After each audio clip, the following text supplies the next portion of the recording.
Vuelve el frío con mínimas de 2 grados en Alicante y Elche y 1 bajo cero en Alcoy. Las temperaturas sufrirán un importante descenso en toda la provincia a lo largo de la semana, con muy alta probabilidad de lluvia para el miércoles en la mayoría de municipios alicantinos. La jueza insta a que el cambio de nombres de las calles de Alicante se lleve a pleno y se decida por mayoría. Guanyar Alacant pide a todos los grupos que lleguen a un acuerdo para el cambio de nombres de las calles antes de final de año. En Alicante, multa de 780 euros por tirar la basura fuera del horario habitual. También multas de 300 euros por vomitar fuera de los invernales. El Ayuntamiento alicantino pedirá a la Subdelegación de Gobierno que le autorice a tener policías de paisano para vigilar la limpieza mientras intensifica las multas. Los actores Guadalupe Álvarez y Francesco Carril han puesto voz y música al monumento con la estatua del poeta alicantino Miguel Hernández, ubicada en el Parque del Oeste de Madrid, con la lectura de fragmentos de obras del escritor, de cuyo fallecimiento se cumplen 75 años. El acto forma parte del ciclo Nuestras estatuas hablan, con el que el Ayuntamiento de Madrid invita a redescubrir el patrimonio escultórico de la ciudad. Un tribunal juzga a un hombre para el que la Fiscalía pide 16 años de cárcel por asesinar presuntamente a un vecino para ocupar su vivienda en Alicante. El Ministerio Público le acusa de un delito de asesinato y otro de usurpación de vivienda en grado de tentativa. La Policía Nacional investiga la muerte de un cazador de 63 años, ahogado en el interior de una balsa de riego situada en el término municipal de Alicante. Las primeras hipótesis apuntan a que el hombre podría haberse ahogado al tratar de rescatar a su perro, que habría caído antes a la balsa que acumulaba una gran cantidad de agua. La cifra de heridos al hundirse el suelo de una discoteca en Tenerife se eleva finalmente a 40, según ha informado el alcalde de Adeje, José Miguel Rodríguez, que ha achacado lo ocurrido a un fallo del forjado del local. Entre tanto, el ayuntamiento ha ordenado el cierre de todos los establecimientos del centro comercial como medida de seguridad. Señoras, señores, muy buenas noches, gracias por su atención, bienvenidos a la segunda edición del Noticias 12. Ya llega el frío, con mínimas de 2 grados en Alicante y Elche y 1 bajo cero en Alcoy. Las temperaturas sufrirán un importante descenso en toda la provincia a lo largo de la semana, además con probabilidad de lluvia de entre el 80 y el 90% muy alta para el miércoles en la mayoría de municipios. La llegada del frío a Alicante se ha hecho esperar y es que estamos a 27 de noviembre y no ha sido hasta estos días cuando la provincia de Alicante ha registrado un descenso notable del mercurio. El frío volverá a adentrarse en la provincia esta semana con una importante bajada de las temperaturas, que llegarán a registrar unas mínimas de 2 grados en la capital y de 1 grado bajo cero en Alcoy. Según la Agencia Estatal de Meteorología, a mitad de semana, la previsión de lluvias estará entre un 80 y un 90% en las probabilidades en los principales municipios de la provincia. La capital, que hoy ha registrado una temperatura mínima de 8 grados, alcanzará los 2 grados la noche del sábado al domingo, aunque la vuelta del frío empezará a ser sensible ya desde el jueves, cuando los termómetros no subirán de los 15 grados y registrarán una mínima de 3. Alicante cuenta atrás de Gabriel Echavarri. Los partidos de la oposición creen que la dimisión del alcalde o destitución es cuestión de tiempo y que llegará tarde o temprano, mientras Echavarri se defiende manteniendo ante el juez, en uno de los casos donde está comprometido, que el despido de la trabajadora municipal familiar de un concejal del PP no fue por venganza. El alcalde de Alicante, el socialista Gabriel Echavarri, no dimite, se reafirma en su posición y sigue convencido de que las investigaciones a las que está sometido forman parte de ataques políticos del Partido Popular. Desde la oposición creen que tarde o temprano dimitirá y catalogan de insostenible esta situación. El señor alcalde pretende hacer pasar por normal una situación absolutamente anómala, Quiero decir, el alcalde de una ciudad no puede ser una persona que esté investigada y procesada por presuntos delitos. Y la única salida que tiene es la dimisión, él lo sabe. Finalmente dimitirá, pero mientras tanto pues está haciendo daño a la ciudad y él lo sabe.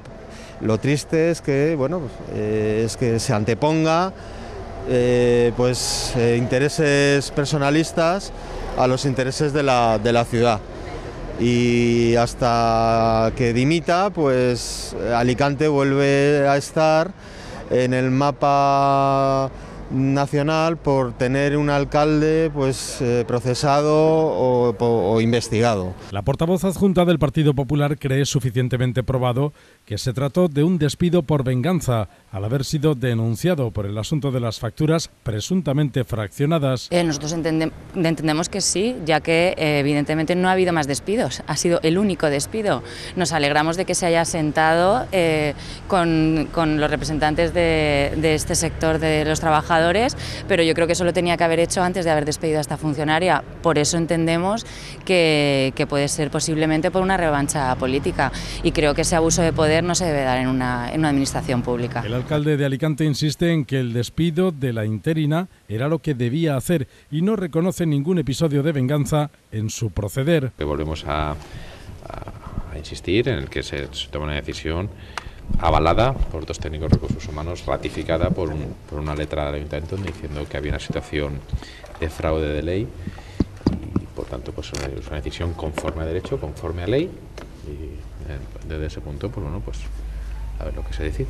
Quien fuera vicealcalde, Miguel Ángel Pavón, de Guanyar Alacant, recuerda que la trabajadora prestaba servicios en la Concejalía de Cultura, ostentada entonces por su partido, a quienes no consultaron, y no cree que se deba a un plan de regulación que, por otra parte, cree que se debe impulsar. La Concejalía de Cultura consideraba que no, bueno, ni siquiera se le pidió opinión y consideraba que ese puesto de trabajo no podía desaparecer. Otra cosa es que se regularizara en bloque la situación de una serie de trabajadores del ayuntamiento, que ahora parece que por fin el alcalde está dispuesto a mover ficha en ese sentido. Esto se tenía que haber hecho desde el minuto 1 y los responsables eran tanto el alcalde como el concejal de Recursos Humanos, que creo que también ha ido a declarar, ¿no?, en calidad de investigado. No se quiso hacer en su momento y bueno, nosotros entendemos que se pudo tomar una decisión pues absolutamente arbitraria y que podría ser esa decisión constitutiva de un delito de prevaricación. El despido de Catalina Rodríguez, una interina de la Concejalía de Cultura, mantiene al alcalde como investigado en los juzgados y le podría costar el cargo si finalmente lo imputan en firme para abrir un juicio oral. Jornadas de la Asociación Valenciana de Empresas de Inserción se ha celebrado en Alicante con la asistencia al acto de apertura de la concejala de Economía, Hacienda y Patrimonio, Sofía Morales. La inclusión social de las personas es una obligación de las empresas, pero principalmente de las administraciones públicas, que desde 2015 están obligadas por ley a incluir en la contratación de servicios a empresas que cumplan con el requisito exigido. La Ley 31/2015 que obliga a la administración pública a hacer una reserva de mercado para las empresas de inserción. Quiere decir que dentro de lo que contrata tanto los ayuntamientos como las diputaciones como el gobierno, pues tiene que haber fijada una reserva para que las empresas de inserción crezcamos. Es una ley que hace muy poquito se aprobó en el Parlamento en su magnitud estatal, porque se ha tenido que hacer la transposición de la directiva europea, pero que nosotros conseguimos en el 2015 que se cambiara a la antigua ley de contratación pública y que permitiera esa obligatoriedad por parte de la administración. Para que las administraciones públicas sepan aplicar esta normativa, durante el día de hoy se celebra en Alicante unas jornadas informativas destinadas al personal que participa en la aplicación de esta ley en ayuntamientos, diputaciones o administración autonómica. Pues tratar de explicar cuál es el marco legal que tenemos para poder establecer y aplicar esa reserva de contratos a las empresas de inserción, entre otras entidades. Nunca es fácil porque siempre surgen cuestiones y problemáticas, pero precisamente hoy venimos a hablar de experiencias prácticas también sobre cómo se puede llevar a cabo esa aplicación de cláusulas sociales sectores, concretamente el tema de los contratos reservados, precisamente para que sea posible. Es decir, se trata de contemplar aspectos prácticos que puedan dar facilidad a los técnicos de contratación y a los secretarios interventores en la aplicación de este tipo de cláusulas. La aplicación de cláusulas sociales en la contratación pública genera muchos beneficios al entorno. En algunos consistorios de la Comunidad Valenciana ya los conocen y sirven de ejemplo.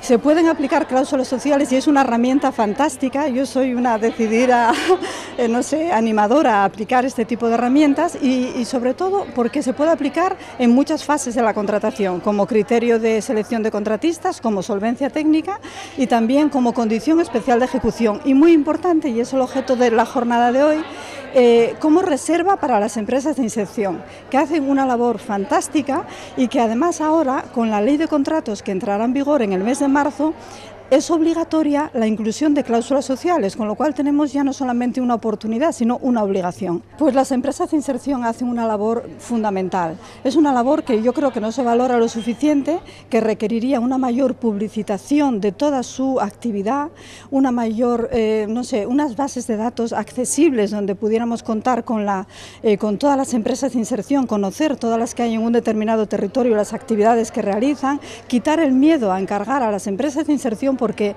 lo que hacen ellas son ahorro en las partidas de servicios sociales de los ayuntamientos, así de claro. Más que una opción, es una obligación por ley, una reserva que las administraciones deben hacer para la contratación de empresas que a su vez tengan contratadas a personas en riesgo de exclusión social. Hay una ley que modifica varias leyes en nuestro ordenamiento y que utiliza dos instrumentos para incentivar a las empresas de inserción sociolaboral. Una es fomentar la contratación pública de este tipo de empresas a través de una reserva de mercado y la otra es declararlas prestadoras de servicios de interés económico general a las empresas de inserción. Y esto supone un régimen muy beneficioso en materia de subvenciones y que puede generar incluso la posibilidad de hacer incentivos fiscales, etcétera. Las empresas que concurren a esta reserva de contratación deben alcanzar en los 3 primeros años el 50% del personal en riesgo de exclusión social, es decir, mujeres maltratadas, personas reinsertadas del régimen penitenciario o personas en pobreza extrema, entre otros perfiles. Y más sobre la polémica del cambio de nomenclatura de algunas calles de la ciudad de Alicante. La juez insta a que el cambio de nombre de las calles se lleve a pleno y se decida por mayoría plenaria. Guanyar Alacant pide a todos los grupos que lleguen a un acuerdo para el cambio de nombres de las calles antes de final de año. Mientras que el PP y Ciudadanos le piden a Pavón que no tenga prisa, recordando que precisamente esa precipitación llevó a cometer las irregularidades que ahora han sido anuladas desde el juzgado. El pròxim 5 de desembre es tractarà d'arribar a un acord polític en l'Ajuntament d'Alacant sobre el canvi del nom dels carrers de la ciutat després de que la jutgessa del cas inste a aprovar este canvi en ple i que es decidisca per majoria. Pero es una indignidad que a estas alturas Alicante siga manteniendo las calles franquistas conforme están. Si la juez ha decidido no entrar al fondo del asunto y lo que nos pide es llevarlo a pleno, eso es lo que quiere Compromís, que se lleve a pleno. Pero lo que sí queremos es que se haga la retirada de las 40 calles restantes en cuanto antes. Amb menys pressa, però amb la mateixa voluntat, Miguel Ángel Pavón, el portaveu de Guanyar Alacant, obri la porta a l'acord amb els partits Popular y Ciudadanos.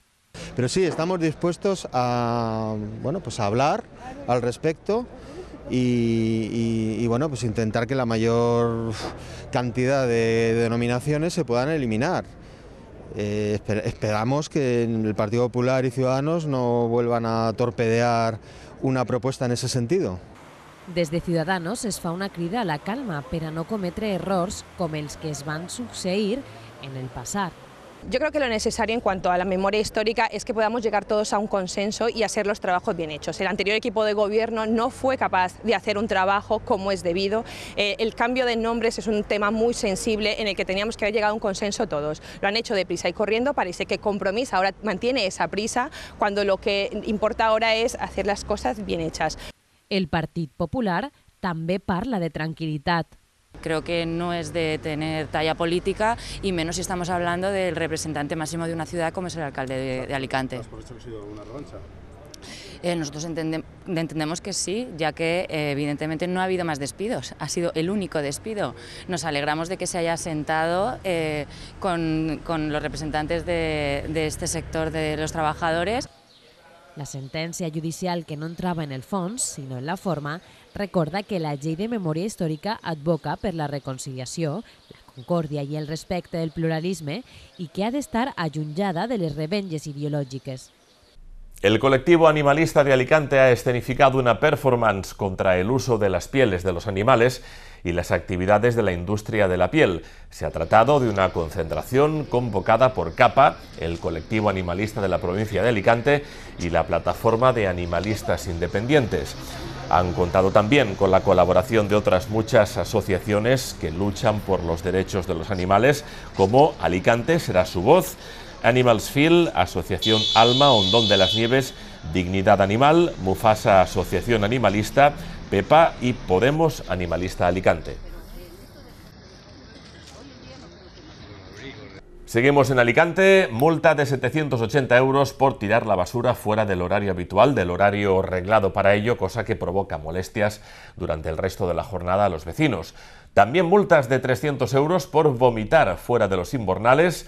El Ayuntamiento alicantino pedirá a la Subdelegación de Gobierno que le autorice a tener policías de paisano para vigilar la limpieza mientras se intensifica las multas. La policia local d'Alacant intensifica des d'esta setmana les sancions als ciutadans per l'incompliment de l'ordenança municipal de neteja. Un total de 20 agents estan destinats a reforçar la vigilància, control, informació i conscienciació de la ciutadania. A més, l'Ajuntament demanarà a la subdelegació del govern que li autoritze a tindre policies de paisà per a vigilar la neteja mentre s'intensifiquen les multes. El regidor de Seguretat, Fernando Marcos, va anunciar que s'ha realitzat un esforç incrementant la presència de la policia local i amb els inspectors de neteja per informar que incomplixen l'ordenança els ciutadans en temes tan senzills com deixar els excrements de les seues mascotes en la via pública o deixar el fem fora dels contenidors i en hores diferents de les assenyalades pels servicis municipals. Vamos a facilitar todo para que las medidas que podamos poner desde el Ayuntamiento y lo que podamos poner los ciudadanos de nuestra parte, que también es responsabilidad nuestra, consigamos que Alicante esté limpia. Por supuesto se está sancionando. Hemos pedido a Delegación del Gobierno que nos permitan un número de agentes de paisano para controlar este tema, que ya está trabajando en este tema. Se han puesto desde Policía Local más de 100 sanciones por este tipo de conductes. Les sancions són diverses, fins a 210 € per sacsar estores des de les finestres i terrasses, 300 € per vomitar fora dels embornals o miccionar i defecar en el carrer, o 780 € per abandonar efectes en la via pública i traure el fem fora de l'horari. Nos trasladamos a Valencia, donde un total de 311 familias acogedoras han participado en el primer encuentro sobre acogimiento familiar que la Vicepresidencia y Consellería de Igualdad y Políticas Inclusivas ha celebrado en el Parque de Animales Bioparc. Han participado tanto las familias como los niños y las niñas tutelados por la Generalitat y que viven con estas familias. La primera trobada d'acolliment familiar de la Comunitat Valenciana reuneix a 331 famílies al Bioparc. La vicepresidenta i consellera d'Igualtat i Polítiques Inclusives, Mònica Oltra, ha participat en la segona de les 2 jornades d'aquesta trobada, en les quals s'han reunit tant les famílies extenses com les educadores. Oltra ha explicat que aquestes jornades han sigut un reconeixement per a les famílies d'acollida. Han rebut aquest reconeixement perquè al capdavall són les famílies que amb la seva solidaritat, amb el seu esforç diari, criant els fills i filles tutelats per la Generalitat, estan sent els pares i mares dels nostres fills comuns que tenim en aquesta comunitat. La vicepresidenta ha assenyalat la importància d'impulsar accions que contribueixen a aconseguir que els xiquets, xiquetes i adolescents es puguen desenvolupar en un ambient familiar. Les famílies participants procedents d'Alacant, Castelló i València han comptat també amb la presència de la directora general de la Infància i l'Adolescència, Rosa Molero.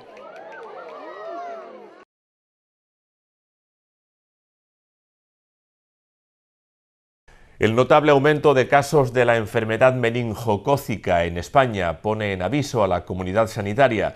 Este es el motivo por el cual se ha celebrado una jornada de enfermería y vacunas en Valencia. Una conferencia de actualización no solo de vacunación, sino también de prevención y de maneras de contagio. La meningitis meningocócica puede afectar a todas las personas. Entre un 5 y un 10% de la población es vulnerable a esta dolencia y un 25% de los adolescentes son portadores de la bacteria. Una forma de empoderarlos, pues a lo mejor sería hacerles un poco más de educación para la salud bien en los institutos y que ellos se conciencien de que también pueden tener enfermedades, porque claro, también es una etapa donde ellos se creen que todo lo malo no va con ellos. Es una incidencia baja, pero que hay casos. Entonces, siempre que dispongamos de una vacuna y que haya casos de un riesgo individual, pues debemos por lo menos informar a la gente y ofrecerles la posibilidad de que vacunen frente a este riesgo. El Colegio de Enfermería de Valencia ha acogido una jornada para formar e informar a las enfermeras sobre la vacuna contra la meningitis en niños y adolescentes. La enfermedad meningocócica se transmite por la vía respiratoria. Conllevan a déficits sensoriales como sordera, pérdida de visión, o también les puede crear cicatrices muy importantes, inclusive amputación de extremidades, retraso mental en sus distintos grados. El meningococo puede tener hasta 12 serotipos distintos. El calendario de vacunación infantil en España incluye la vacuna contra el meningococo C, pero en el último año ha aumentado la incidencia de los serogrupos W. Y hay que informar y formar a los trabajadores sanitarios para que conozcan este aumento de la incidencia, para que conozcan que existen vacunas que protegen frente a los 4 serogrupos, el A, el C, el W135 y el Y, y de qué manera tienen que formar e informar a los padres de estos jóvenes y adolescentes para que podamos protegerlos. Creo que es importante actualizarnos continuamente en este tema, y esta vacuna, pues ahora la verdad es que aunque ya se pone en ciertos países y en otros sitios, está empezando a entrar y posiblemente se empiece a poner ahora en España. Estar en espacios reducidos, con grandes concentraciones de gente, compartir bebidas, cubiertos o cigarros o incluso besarse, son algunos de los hábitos que favorecen la transmisión de la bacteria. Acciones cuyos riesgos debe conocer la enfermería para informar a los adolescentes y sus familias. Me interesa el conocimiento de esta vacuna para ver en qué edades se tiene que poner y poder empezar a dar información sobre ella a los niños que recibo la consulta. Hi ha moltes malalties que són prevenibles per vacunació i si està la ferramenta per a previndre-la, doncs tenim que estar al día de esta malaltia y todos aquellos que es poden previndre. Todos los profesionales de la salud coinciden en que la mejor prevención es la vacuna. Miles de personas en Alicante, Valencia y en toda la Comunidad Valenciana han salido a la calle este fin de semana para reclamar que se acabe la violencia de género. Miles de personas se han unido para manifestar su rechazo a todos los tipos de violencia contra las mujeres en la Comunidad Valenciana. La Asamblea General de la ONU declaró el 25 de noviembre como Día Internacional de la Eliminación de la Violencia contra las Mujeres. En 2017 han sido asesinadas 45 mujeres y 8 menores. Y aún hay más asesinatos de mujeres en investigación. Estos asesinatos han dejado 20 niños y niñas sin una madre. La iniciativa, enmarcada en el Día Internacional para la Erradicación de la Violencia contra las Mujeres, ha sido promovida por asociaciones en favor de ellas y que buscan acompañarlas en el proceso de reconocer la violencia y su búsqueda de una vida mejor. El Pacto Estatal contempla 200 medidas con 1.000 millones de euros para los primeros 5 años. Una de las medidas más remarcables es la de la creación de protocolos en la atención primaria sanitaria y en las urgencias para que los médicos puedan contribuir a detectar posibles víctimas de violencia en los primeros abusos. Otra medida a celebrar es la afirmación y ampliación en todos los niveles educativos del fomento de los valores igualitarios. En Benidorm ha tenido lugar la primera marcha comarcal contra la violencia de género, a la que han asistido cientos de personas para reivindicar el fin de esta lacra social. Dos actores han puesto voz a la estatua del poeta alicantino Miguel Hernández, ubicada en el Parque del Oeste de Madrid, con la lectura de fragmentos de obras del escritor, de cuyo fallecimiento se cumplen 75 años. El acto forma parte del ciclo Nuestras estatuas hablan, con el que el Ayuntamiento de Madrid invita a redescubrir el patrimonio escultórico de la ciudad. En esta ocasión, la estatua elegida ha sido la que recuerda a Miguel Hernández en el Parque del Oeste, construida en 1985 como homenaje al poeta nacido en Orihuela. Los actores Guadalupe Álvarez y Francesco Carril han puesto voz y música al monumento con la lectura de textos de El rayo que no cesa, cancionero y romancero de ausencias, y varias cartas escritas entre Miguel Hernández y su esposa Josefina Manresa. escarcha, grande y redonda. El mundo del fútbol y la sociedad valenciana dieron el último adiós al expresidente del Valencia, Jaume Ortí, en una misa funeral que tuvo lugar en la parroquia de San José María Escrivá, de Valencia. Ortí, presidente del Club Che entre el 2001 y el 2004, falleció el pasado viernes tras un proceso oncológico del pulmón y desde entonces las muestras de condolencia y de cariño se han sucedido por parte de deportistas, clubes deportivos y aficionados. Entre los numerosos asistentes a la multitudinaria misa funeral por Ortí estuvieron el presidente del Valencia, Anil Murci, así como varios expresidentes del club de Mestalla, como Pedro Cortés, Vicente Andreu, Manuel Llorente o Amadeo Salvo. Un tribunal juzga a un hombre para el que la Fiscalía pide 16 años de cárcel por asesinar presuntamente a un vecino para ocupar su vivienda, en Alicante.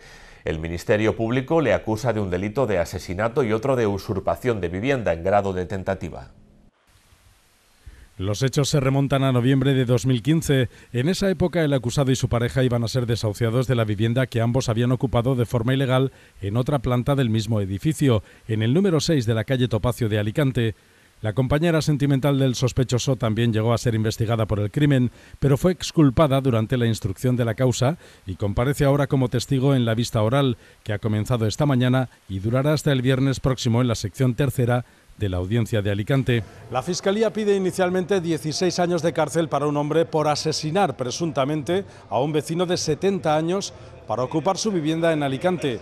El Ministerio Público le acusa de un delito de asesinato y otro de usurpación de vivienda en grado de tentativa. La Fiscalía sostiene que había planeado el asesinato con la intención de quedarse con la vivienda, ya que sabía que la víctima vivía sola y no tenía ni familiares ni amigos. El fiscal relata que el acusado, Rolando, se encontró con su vecino José, de 70 años, y le golpeó y estranguló presuntamente hasta causarle la muerte. Sostiene que había planeado el asesinato en concierto con terceras personas no identificadas con la intención de quedarse con su casa. Según la Fiscalía, tras perpetrar el crimen, el presunto asesino trasladó el cadáver de José hasta el domicilio de este y lo dejó sobre la cama del dormitorio principal. 20 días más tarde telefoneó a la policía para alertar de que había un olor insoportable en el piso de abajo, a fin de que los servicios funerarios se llevaran al difunto y poder ocupar de forma permanente su casa.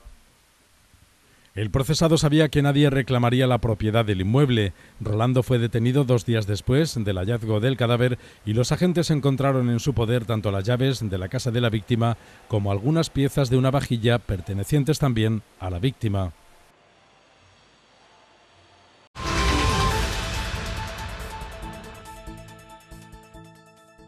La Policía Nacional ha detenido a un hombre de 49 años como supuesto autor de un delito de homicidio imprudente en la localidad alicantina de Muchamel, ya que al parecer golpeó a un vecino suyo tras una discusión y este acabó con su vida.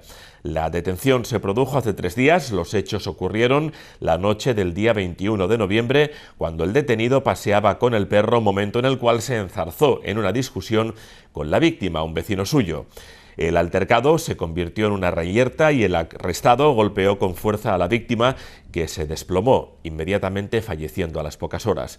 Al lugar del suceso acudieron rápidamente los servicios sanitarios, que a pesar de sus esfuerzos no pudieron hacer nada por salvar la vida del hombre.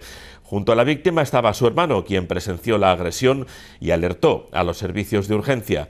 El detenido, sin ningún tipo de antecedentes policiales, ha sido puesto a disposición del Juzgado de Instrucción en Funciones de Guardia por un delito de homicidio imprudente.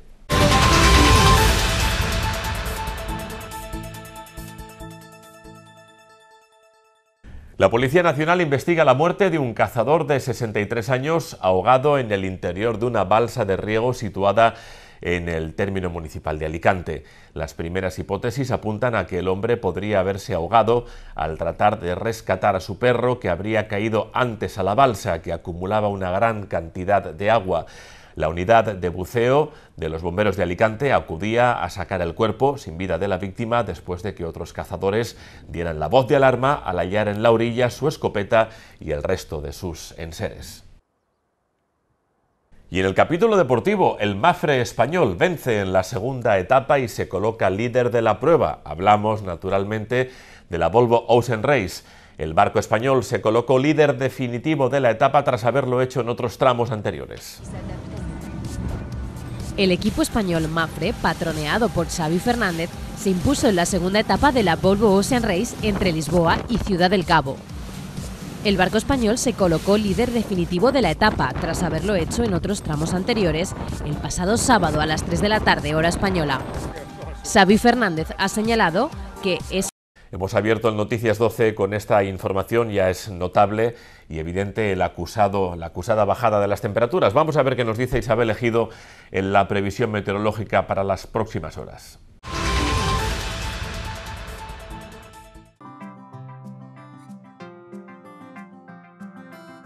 Buenas noches. Las temperaturas sufrirán un importante descenso en toda la provincia a lo largo de la semana, con probabilidad de lluvia entre el 80 y el 90% para el miércoles en la mayoría de los municipios.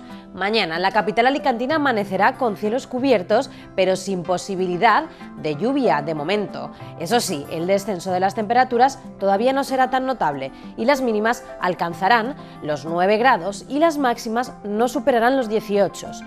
En la provincia, situación similar, cielos plagados de nubes que no traerán precipitaciones más que en algún punto aislado del interior, como en Alcoy, donde se espera que los chubascos sean de carácter débil. Las temperaturas se mantendrán como las de hoy, destacando los 20 grados de máximas que habrán en Orihuela y en Denia, y los 5 de mínima en Millena y los 7 de Elche. A partir del miércoles, el frío volverá a adentrarse en la provincia de Alicante, con una importante bajada de las temperaturas que llegarán a registrar unas mínimas de 2 grados aquí en la capital y de 1 grado bajo cero en Alcoy. Así que toca abrigarse y recordar que en otoño lluvioso, año generoso. Buenas noches.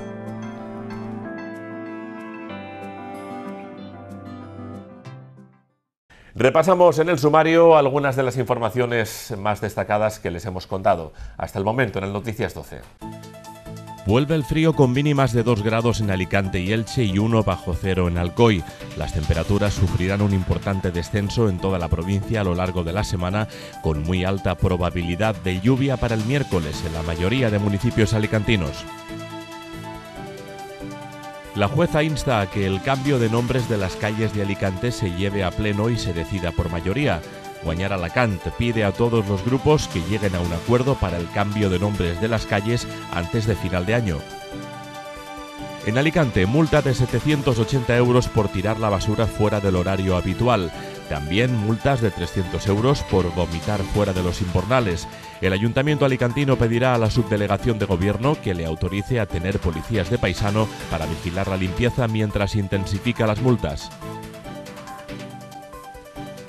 Los actores Guadalupe Álvarez y Francesco Carril han puesto voz y música al monumento con la estatua del poeta alicantino Miguel Hernández, ubicada en el Parque del Oeste de Madrid, con la lectura de fragmentos de obras del escritor, de cuyo fallecimiento se cumplen 75 años. El acto forma parte del ciclo Nuestras estatuas hablan, con el que el Ayuntamiento de Madrid invita a redescubrir el patrimonio escultórico de la ciudad. Un tribunal juzga a un hombre para el que la Fiscalía pide 16 años de cárcel por asesinar presuntamente a un vecino para ocupar su vivienda en Alicante. El Ministerio Público le acusa de un delito de asesinato y otro de usurpación de vivienda en grado de tentativa. La Policía Nacional investiga la muerte de un cazador de 63 años, ahogado en el interior de una balsa de riego situada en el término municipal de Alicante. Las primeras hipótesis apuntan a que el hombre podría haberse ahogado al tratar de rescatar a su perro, que habría caído antes a la balsa que acumulaba una gran cantidad de agua. La cifra de heridos al hundirse el suelo de una discoteca en Tenerife se eleva finalmente a 40, según ha informado el alcalde de Adeje, José Miguel Rodríguez, que ha achacado lo ocurrido a un fallo del forjado del local. Entre tanto, el ayuntamiento ha ordenado el cierre de todos los establecimientos del centro comercial como medida de seguridad.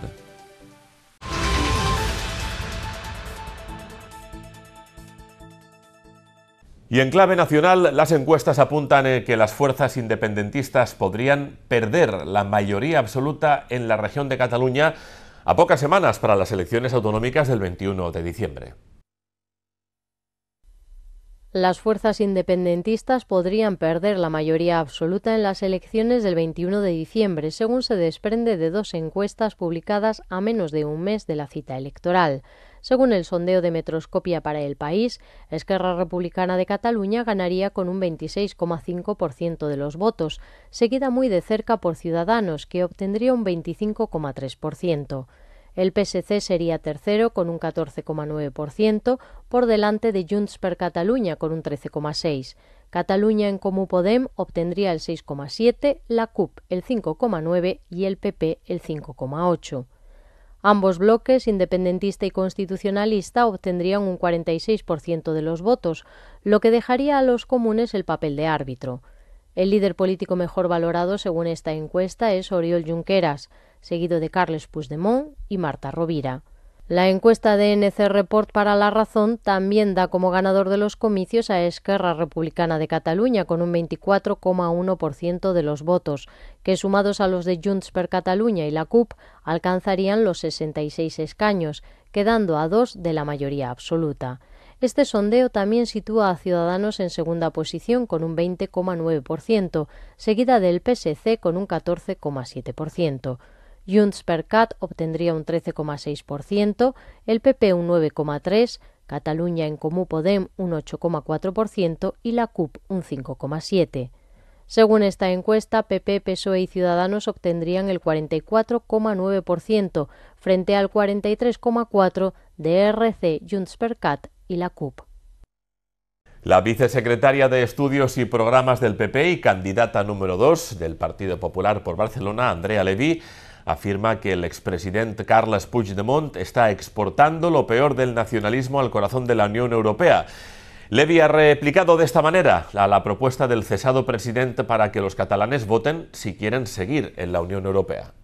Los catalanes somos europeos y ningún referéndum del acabado Puigdemont va a convertirnos en extraños a la Unión Europea. No hubo referéndum para separarnos del resto de españoles y desde luego que no va a haber ningún tipo de referéndum convocado por Puigdemont para separarnos de los europeos. Que dejen ya de levantar fronteras. Puigdemont no va a levantar fronteras ni entre españoles ni entre europeos. Los catalanes somos plenamente europeos porque somos plenamente españoles y porque desde luego lo que queremos es seguir creciendo, uniendo lazos, uniendo sentimientos y no divisiones. El nacionalismo de Puigdemont, que se ha ido a Bruselas a levantar fronteras, está demostrando que es sumamente tóxico para la convivencia. Ha sido sumamente tóxico en la sociedad catalana y en la sociedad española y desde luego estamos exportando lo peor del nacionalismo al corazón de la Unión Europea. El candidato a las elecciones autonómicas del 21 de diciembre, Xavier García Albiol, ha afirmado que Puigdemont ha hecho ya mucho daño al empleo y ha acusado también al expresidente de la Generalitat catalana de hacer un Brexit en esta comunidad autónoma. El expresidente de la Generalitat, el señor Puigdemont, se ha destapado con una última ocurrencia. Hoy hemos conocido su último estropicio. Pide que en Cataluña se convoque un referéndum para salir de la Unión Europea. Puigdemont no ha tenido suficiente durante 2 años en intentar convocar un referéndum para sacar Cataluña del resto de España. No se ha salido con la suya gracias al gobierno de España. Pues bien, la última ocurrencia es convocar ahora un referéndum para salir de Europa, convocar un referéndum para que estos ganaderos catalanes y del sector agrícola que han cobrado durante el año 2016 265 millones de euros, los pierdan, los dejen de cobrar. Esta es la propuesta de quien ha estado gobernando en Cataluña durante los 2 últimos años. Esta es la propuesta de un señor que es un prófugo de la justicia y que pretende convertir Cataluña en una isla al margen de la realidad. La cifra de heridos al hundirse el suelo de una discoteca en Tenerife se eleva finalmente a 40, según ha informado el alcalde de Adeje, José Miguel Rodríguez, que ha achacado lo ocurrido a un fallo del forjado del local, porque su estructura dice que está en perfectas condiciones. Entre tanto, el ayuntamiento ha ordenado el cierre de todos los establecimientos de este centro comercial como medida de seguridad preventiva. No, es que... Salvamento Marítimo ha rescatado a 72 personas, entre ellas 4 mujeres, de 2 pateras que han sido localizadas en las proximidades de la isla de Alborán. Con estos son 106 los inmigrantes rescatados por Salvamento durante este domingo, ya que previamente la embarcación Guardamar Polimnia llegaba al puerto malagueño de Motril sobre las 2:30 de la madrugada con 32 hombres y 2 mujeres. Agentes de la Policía Nacional han detenido a 5 personas tras una reyerta de madrugada a las puertas de una discoteca de la calle Orense de Madrid, una pelea que se ha saldado con el apuñalamiento de un hombre de 31 años que se encuentra en estado grave, pero cuya vida afortunadamente no corre peligro. Tras el ataque, los 5 supuestos agresores trataron de huir y de burlar a los agentes de la ley, llegando incluso a lesionar a alguno de ellos, aunque finalmente resultaron detenidos.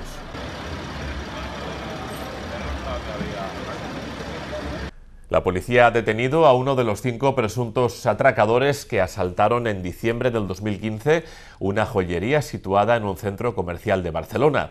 El botín, 210.000 euros en joyas. El presunto ladrón, de 38 años y nacionalidad chilena, es el segundo arrestado hasta ahora, pues hace 1 año y medio los Mossos d'Esquadra ya detuvieron a uno de ellos. La policía ha detenido a uno de los 5 presuntos atracadores que, tal como puede verse en estas imágenes, asaltaron en diciembre del 2015 una joyería situada en un centro comercial de Barcelona. El botín, 210.000 euros en alhajas. El presunto ladrón, de 38 años y nacionalidad chilena, es el segundo arrestado hasta ahora, pues hace 1 año y medio los Mossos ya detuvieron a uno de ellos. El detenido, que está acusado de los delitos de robo con violencia e intimidación, participó en esta entrada de la joyería y, tras hacerse con el botín, la banda fue perseguida por un vigilante de seguridad. Uno de los atracadores pudo ser retenido por 2 vigilantes en el aparcamiento del mismo centro comercial con la ayuda de otros ciudadanos y, al verse acorralado, abrió fuego contra los guardias, que tuvieron que parapetarse tras unos coches aparcados para evitar ser alcanzados por las balas. Finalmente, los atracadores que perpetraron el asalto se dieron a la fuga en un vehículo de alta gama, robado también, donde le esperaba un 5º miembro. Los asaltantes son delincuentes con una larga experiencia y gran capacidad para moverse internacionalmente.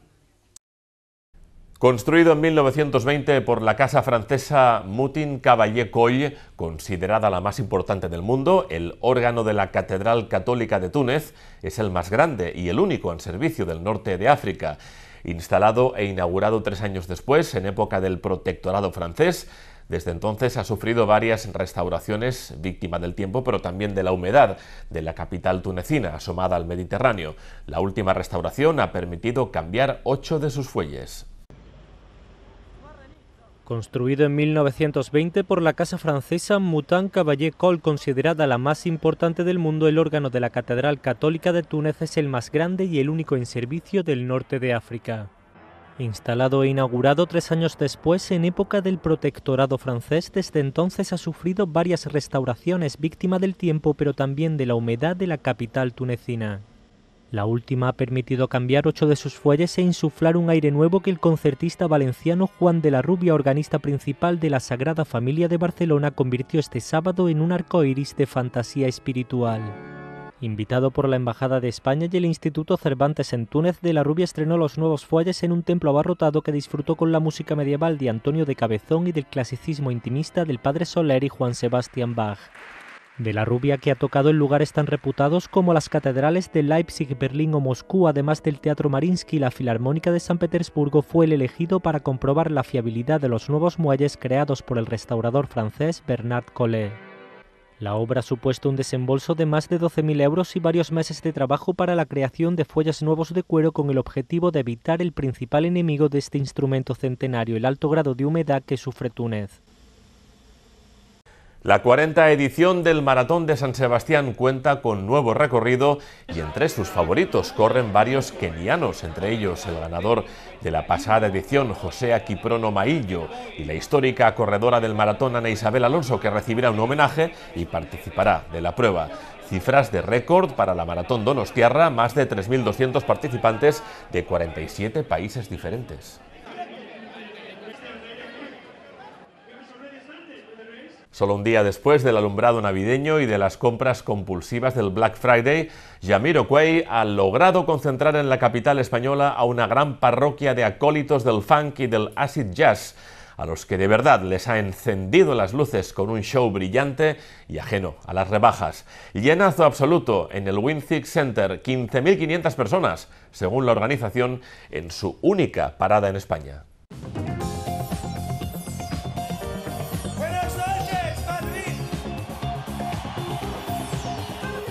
Así iniciaba el concierto de Jamiroquai en Madrid como parte de su gira europea.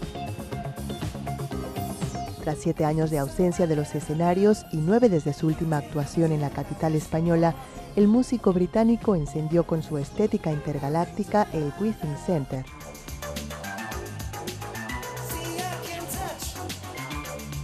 Más de 15.000 almas vibraron con los sonidos electrónicos del funk y el acid jazz de Buffalo Man, que en esta ocasión lucía un penacho futurista luminiscente.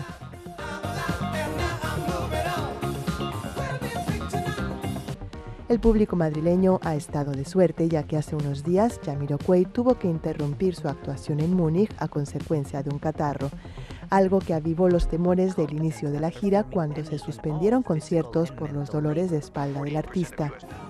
Pero en Madrid ha demostrado que está en plena forma. Su repertorio de 16 cortes conjugó algunas canciones de su reciente disco Automaton con éxitos infalibles. Toda una fiesta de espíritu setentero en la que Jamiroquai agradeció al público su apoyo durante sus 25 años en la música.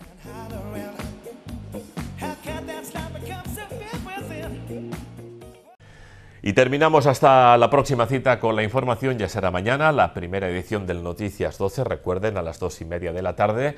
Lo hacemos con un final musical. Escucharemos la interpretación de la orquesta del Festival Internacional de Jóvenes Orquestas, que interpretan la pieza Libertadores del compositor Óscar Navarro bajo la dirección y la batuta de Francisco Maestre, que es director titular y artístico desde el año 2009 de la Orquesta de Jóvenes de la provincia de Alicante y también es director artístico del Festival Internacional de Jóvenes Orquestas de Alicante.